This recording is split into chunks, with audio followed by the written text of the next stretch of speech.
Zenless Zone Zero version 3.0 is not just a regular content patch. This is the moment when HoYoverse officially kicks off Season 3, and they are doing it with a series of changes that, in my opinion, could completely change how the community views this game in the long run. So today, I'm going to go through everything that version 3.0 brings, analyze each part, and give you specific advice on what you should do, which characters you should pull for, and what you should prepare before June 17th. Let's start with what I consider the biggest news of version 3.0. Not the new characters, not the new map, but the fact that ZZZ is officially launching on Steam. I know that sounds simple, but this is genuinely a major turning point. Until now, if you wanted to play ZZZ on PC, you had to use HoYoverse's standalone client. Now, that's no longer necessary. Version 3.0 launches on June 17, simultaneously on Steam, and more importantly, full cross-platform progression is supported. That means your account on PS5, Xbox Series X or S, mobile, or the original PC client can all sync seamlessly with Steam without losing any data. This is something that many major gacha games still haven't managed to implement, yet ZZZ is doing it from day one on its new platform. From a strategic perspective, I think HoYoverse is trying to bring a huge wave of new players into the game, and Steam is the gateway to make that happen. Alongside the Steam launch comes a significant graphical upgrade for PC. This time, HoYoverse is implementing true ray tracing. Not a simulated effect, but proper real-time global illumination. If your GPU is powerful enough, the game's lighting will be calculated in real time, meaning every light source and every shadow will be reflected much more accurately than before. To ensure ray tracing doesn't drag down performance, they are also adding DLSS Super Resolution and frame generation. For anyone playing ZZ on PC and already accustomed to the game's fast-paced combat, this is an incredibly worthwhile upgrade. I've tested several high-speed combat sequences, and I have to say that when ray tracing and frame generation work together properly, the entire experience looks noticeably smoother and more visually impressive. Now let's talk about what I'm sure you've been waiting for the most: the new map and the new characters. Roscaelifer.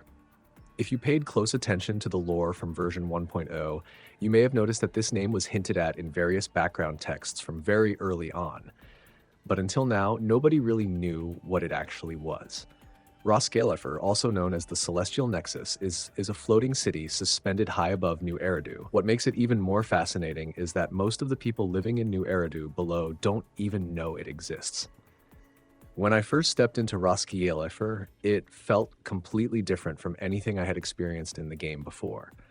The architecture combines classical European aesthetics with flying vehicles and futuristic technology, a very unusual style, yet an incredibly appealing one. This is a city where Bangbu and humans live together in a utopian society, far more peaceful than the usual chaos found in New Eridu.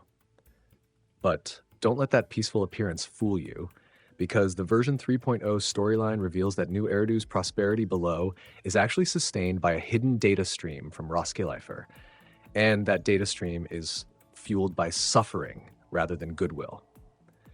Roscaelifer itself is on the verge of collapse, while factions from the top 3 packs are fighting for control of the city. As for exploration gameplay in Roscaelifer, there are quite a few interesting features. Roaring Breckies is a special location where you can receive a random cookie every day. It may sound trivial, but this is exactly the kind of casual daily activity I enjoy because it's relaxing and doesn't create unnecessary pressure. There's also the Spotlight Theater, where every single performer is a Bangbu, which already sounds hilarious on its own. In addition, there's a mysterious skybus with a hidden route that only appears if you summon it at the right moment. I think this will become one of those mysteries that the community will spend a long time investigating after launch.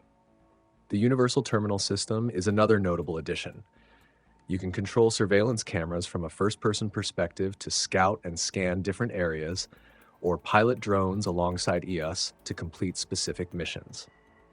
This is the kind of mechanic that shows ZZ is trying to make environmental interaction much richer instead of simply focusing on combat.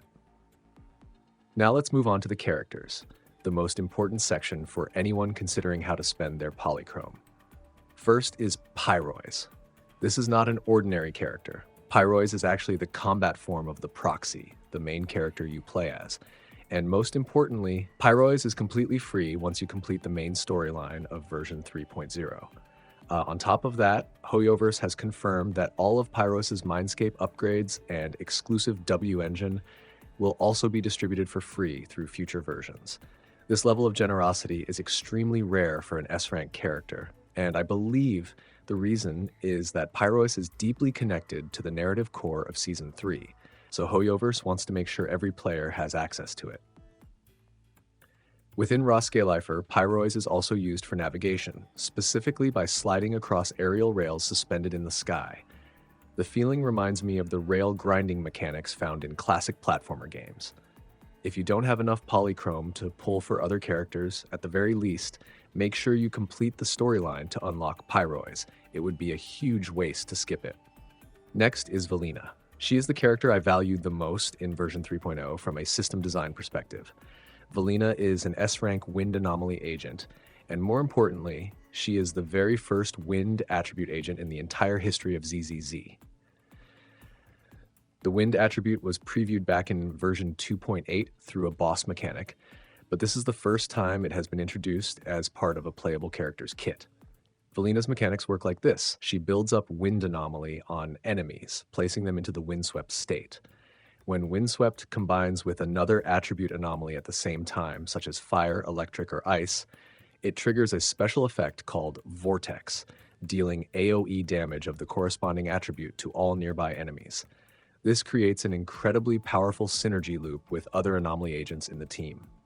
And if your team includes at least 2 anomaly agents or 2 agents with the same attribute, Velina's windswept and vortex damage receive significant bonuses. My advice is simple. If you're building an anomaly-focused team, Velina is an excellent long-term investment. HoYoverse has already made it clear that as more agents are released in future versions, Velina's potential will continue to expand. This is the kind of design where a character doesn't become outdated over time, but actually grows stronger as the game's roster evolves. I'll be pulling for Velina, and I believe it will prove to be the right decision in the long run.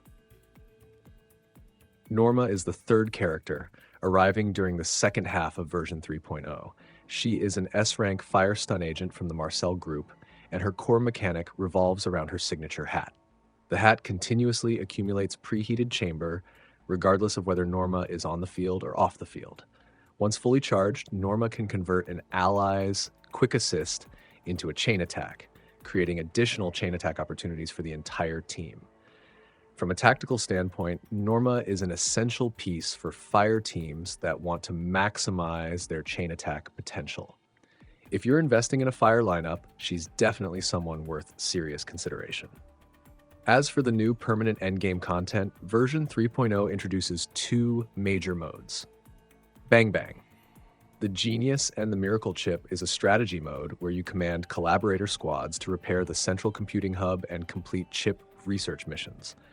I would describe it as something similar to auto chess, fun, relaxing, and perfect for players who enjoy strategy without excessive pressure. Annihilation Simulacrum, however, is the complete opposite. It's a high difficulty boss challenge mode where all elemental weaknesses and resistances are removed. There are no elemental exploits and no shortcuts, only pure mechanical execution. I think this mode will clearly separate the player base. Those who have invested in mastering their characters' kits and rotations will shine, while players who rely solely on elemental advantages will need to relearn how to approach combat. Now, let's talk about rewards, because this is something you should pay close attention to. When you log in on launch day, June 17th, you'll immediately receive 600 polychrome. Another 1,000 polychrome will be distributed on July 4th to celebrate ZZZ's second anniversary. That brings the total to 1,600 polychrome, which is roughly equivalent to 10 pulls. On top of that, the limited time events throughout the version add enough rewards to push the total to around 20 free pulls. Combined with the free Pyrois, along with all of its Mindscape upgrades and exclusive W engine, this is one of the most generous versions ZZZ has ever released since launch. The game systems have also been significantly optimized in version 3.0. Drive Disk Smart Discard now lets you clear out large numbers of unwanted drive disks in a single action instead of deleting them one by one. For longtime players with inventories packed to the limit, this is a quality of life improvement I've been waiting for a very long time.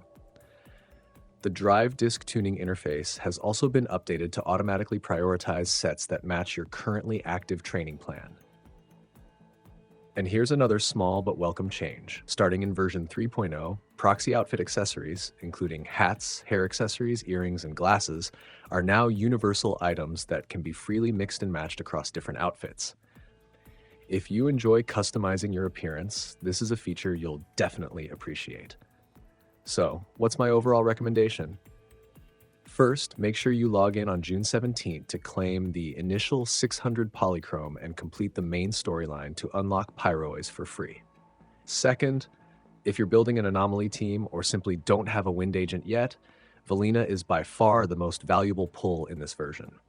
Her kit is designed to scale better over time rather than becoming obsolete after a few updates. Third, if you're playing on PC, check whether your GPU supports DLSS and consider enabling ray tracing to experience the visual improvements introduced in this update.